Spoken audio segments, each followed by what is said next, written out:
Dogs better get this right at the start of the 24th season, or they could have some problems, and that is their offense. Matt DeBerry, Dean Legge. We're going to have Ryan Curley join us in a second. You know, a season ago in their first four games, Georgia played Tennessee Martin, South Carolina. I can't remember everybody, but they were not a lot of good teams. This coming season, so it's Tennessee Martin, Ball State, South Carolina, and UAB. In their first four games of this coming year, they will have Clemson, Tennessee Tech, Kentucky, and Alabama. You got three legitimate defenses at a minimum there, Matt. They're not going to be able to get off to these kind of choppy starts like they did in 2023. Yeah, I think the offense is going to be really good for a lot of reasons. I think the only downgrade is probably at tight end because you're missing the greatest college football tight end of all time. But that's still one of the better tight end rooms across the SEC and maybe across the country. I think it's going to be a very good group. And lucky for them, Carson Beck is coming back for a fifth season. We all know by now how much a veteran, experienced quarterback coming back does for your team. But you're right. They're going to have to be ready game one because I like Clemson's defense. I still have a big question mark about the quarterback and the offense, but they've got some defenders. So, yeah, they're going to have to be ready day one, but I think they're talented enough and they've got enough coming back to be able to get off to a hot start or at least a better start than they did this past year, especially on those first drives, Dean. They've got to, stop guys, but they also need to start scoring a little more in the first quarter. Yeah, I mean, I you would suspect that they will be, but I think they're going to be slightly better offensively because they will not be as injured. That's what I suspect. I mean, you're not going to have McConkey out. You're not going to have Milton out. You're not going to have them. So you'll kind of move forward in a way that you be perhaps more crisp. This offensive line is going to be what drives this team. You know, when you watch Michigan and Washington play on Monday night, I'm sorry that you had to watch that. It was not good football. But at the same time, Michigan's offensive line was way better, and that's the reason they won the game. If Georgia wants to win the national championship in 2024, like it should have in 2023, the offensive line is going to matter a lot. Yeah, they've got a lot of pieces, a lot of returning starters, and Jared Wilson, who I think is going to be the starting center at least in the spring. They're going to mix and match some guys there, but that's the only downgrade. And I think he could be pretty good, but he's not Cedric Van Pran, or else he would have been starting over Cedric Van Pran. But you've got some tackles. You've got plenty of guards fighting for those spots. I mean, Micah Morris was mauling people. Dylan Fairchild was really good. They're not going to replace Tate Rowledge at right tackle, but Xavier Truss could win that right guard. But Xavier Truss is going to be looking for a starting spot too, whether that's right tackle or left guard. So it's going to be the best five. They say that every year. We want the best five offensive linemen out there. I think the wide receiver group is tremendously deep. I don't think they may not have an alpha. Maybe that's Dylan Bell. Maybe that's Colby Young, but they don't need an alpha because Carson Beck distributes the ball so well. And they've got some back. So overall, I think it's a pretty solid offense. You're just missing the best college football tight end of all time and probably the best center in program history. But this should still be a very good group. I think you can make the argument that he's the best center at Georgia. I think they've had some good ones. David Andrews and Ben Jones. Ben Jones were quite good, though, I have to say. Lamont Galliard wasn't bad, but he wasn't with Lamont Galliard. I think was the starting center in 2017, but he wasn't those guys. No, he was not with those guys, but they've had some centers. Why? Because they recruit really smart people. And I think that's one of the main reasons why Georgia's had such success at center.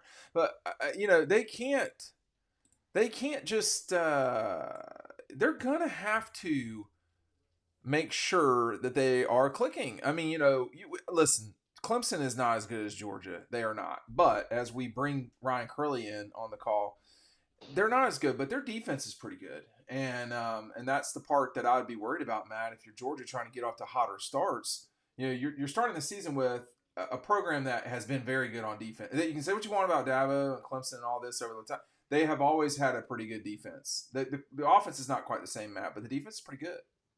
Yeah, they are really good. They've got some young defenders, too, that are going to be even better next year. So I expect them to have their game plan and have their scheme that they're going to try to attack Georgia with. And it wouldn't surprise me to see a low-scoring first half before the offense, at least as Georgia starts to get into a rhythm. But like you said, and I'll throw it to Ryan, got to get off to a hot start offensively with that first first 4 games of the 24 schedule. They're playing some good teams and some good defenses.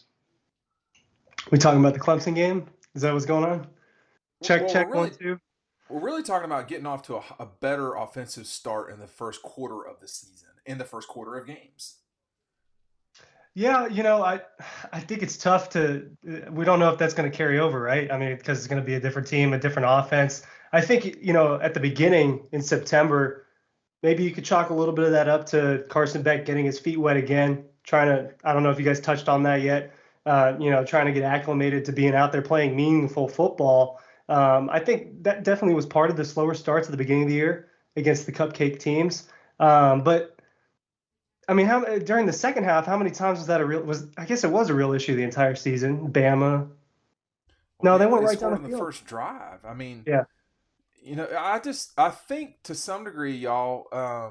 I'll just go back and look into it. At the beginning of the season, particularly the first 5 games of the year, they just were not great at the start of games. Now they scored 40 points or more in 3 of those games, but still, Kentucky they blew them out. Vanderbilt that was a slow start. Florida got out 7-0, but I think Georgia scored basically a lot on them. Mizzou, Ole Miss, Tennessee, those were fine. I think I don't recall Missouri. Georgia Tech was a slowish start, but Alabama wasn't. That was the only game they lost. And obviously, what they got off to a slow start against Florida State too. If you want to call punting the ball after your first drive. Yeah, and when you cover a team like this, you have to be a little nitpicky here and there because they didn't win a national championship. So you have to go back and say, well, what did they do wrong? What can they do better? But there were often times games where they would get down 7-0 or 3-0 and then fight back. But some games it took them a drive or two maybe against Auburn or South Carolina where they said, okay, now we got to go score. No playing around. Let's get it together. So, but now it's almost like we're not expecting them, but hoping or whatever you want to call it to get off to these strong starts, strong second quarter, and then dominate the third and fourth quarter like we've seen them do so many times. Hey, let me say this, Ryan. It seems to me like this could be Georgia could be one of the best offenses in the country next year. Now, so stick with me, and here's why. LSU losing a Heisman Trophy winner. Oregon, they could still be pretty good. They're going to lose Bo Nix. That's going to matter to some degree. SC, they lost Caleb Williams. Oklahoma, they lost their starting quarterback to Oregon. That's why Oregon can still be pretty good. Georgia is at top 5, y'all, in total offense, team passing efficiency, scoring offense. I'll keep looking for more, but they're returning back a lot. They're returning a lot of guys back, Ryan, that they didn't have, that they have a season ago. They were top 10 in total defense. I mean, it's no one in scoring defense. They were top 5. I mean, they were top 5 in scoring offense, top 5 in scoring defense. I mean, they just didn't win the national championship because they lost the game by 3 to Alabama. Yeah. I mean, I think any of those teams at the top will have their quarterback from this past year. The teams that had really explosive offense. I think USC. I mean, just because of the scheme, and they'll probably end up. Well, it'll be different this time. They'll be playing in the Big Ten. We don't really know how they're going to fare against a different look each week compared to what they saw in the Pac-12. But I would kind of expect that. Just if they have enough talent, the scheme is going to get them a lot of points. But Georgia, I mean. You return Carson Beck. You return 4 out of the 5 starting offensive linemen, and then a couple of your weapons will be the same. But the ones they add, I mean, they added them for a reason. They should be impact transfers. Dominic Lovett was an impact transfer, wide receiver. Ra Thomas was until he got hurt, and I think he was finally getting his footing before he injured his ankle. When was that? Ole Miss. So I expect the transfers that they brought in, they handpicked them pretty seriously, I would imagine, to actually contribute. So it could be the best offense in the country. And that would be very different than a couple of years ago where it was the defense. That would be an extreme flip over 3 years. But go ahead, Matt. I'll say this real quick. If there's one thing that Georgia was truly elite at this past season that you would like to see transfer over to 2024, it's third down, both offensively and defensively. They were number 1 third down offense, number 1 in the country in third down defense. I believe. I don't have the numbers in front of me. True. I mean, they they crushed teams on third down. And when you really think about it, they did so many things that championship teams have to do. And that was one of it. They just had one bad Saturday, lost by 3 points, and it cost them. But they did so many things well. And I don't know if third down offense and third down defense will continue into next year. I think offensively it could, because you have the same quarterback, and there's a chance the defense could be better next year. So if they continue to thrive on third down, no matter what position they are in the game, they're going to be very good again. But they do so much well. And, you know, how you win championships, it's the little things, and they do a lot of the little things correctly. All right, thanks for watching. We'll see you on the next video.